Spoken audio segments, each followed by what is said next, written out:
I've recorded several videos lately on the topic of apologies, how to deliver a good one, and why your apology may not have worked. And while I'm on the topic of apologies, there's something that really drives me crazy. And that's when someone, usually a woman, can't stop saying, "I'm sorry." I've been thinking about that a lot lately, and I've come up with some reasons why you can't stop apologizing and some other options that may lead to a better life. So let's get started. The first and, most obvious reason you can't stop saying you're sorry is because you're in the habit of disrespecting and hurting people. That's right. Whether it's immaturity, lack of self-awareness or empathy, or poor relationship skills, you're in the habit of saying, "I'm sorry," to make up for your poor behavior.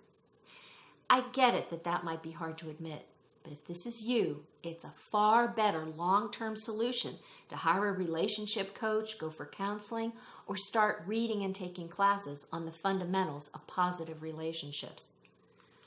Now, assuming that your behavior is not such an extreme, another reason you can't stop apologizing may be because you assume things are your fault.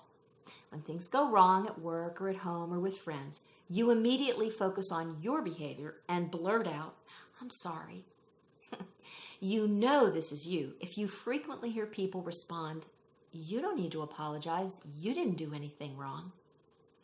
Maybe you were raised by critical parents, or you experienced a harsh teacher or a difficult boss early in life to make you extra sensitive, and, they may have damaged your self-confidence. If this sounds like you, think back to the last few times you jumped in with an apology after something happened. Ask yourself these questions.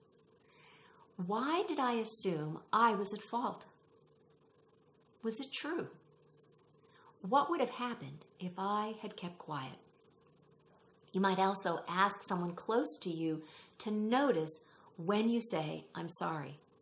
Ask them to challenge you and the assumptions you're making, and to notice the difference when you stop saying, "I'm sorry."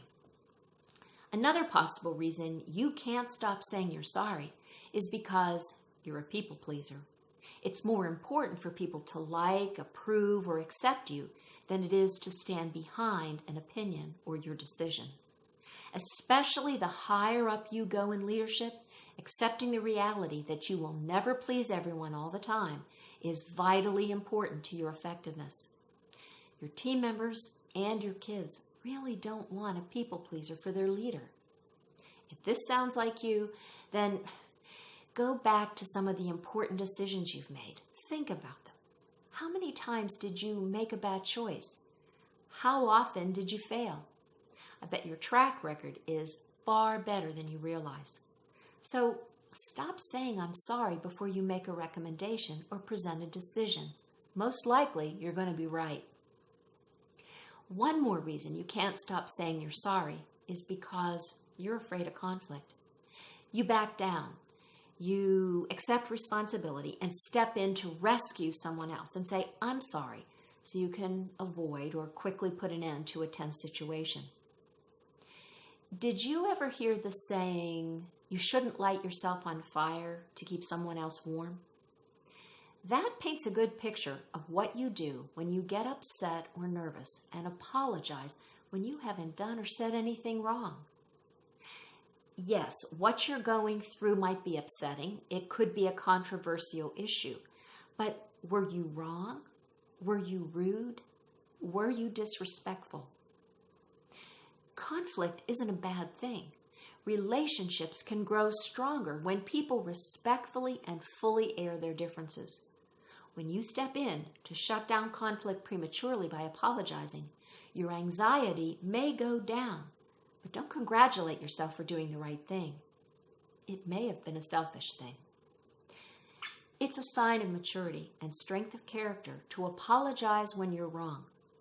But if you are over-apologizing, apologizing all the time, or you can't stop yourself from saying "I'm sorry," it's time to take a closer look at why.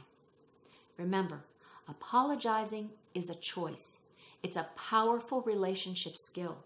It can also be overused, eroding your self-confidence, your personal and professional growth, and it can be damaging your reputation as a leader. You may also be getting in the way of helping your most important relationships deepen and flourish. Life is all about relationships, and to help you develop the mindset, skills, and habits to build right relationships, check out these videos. I'm your mentor, Jane.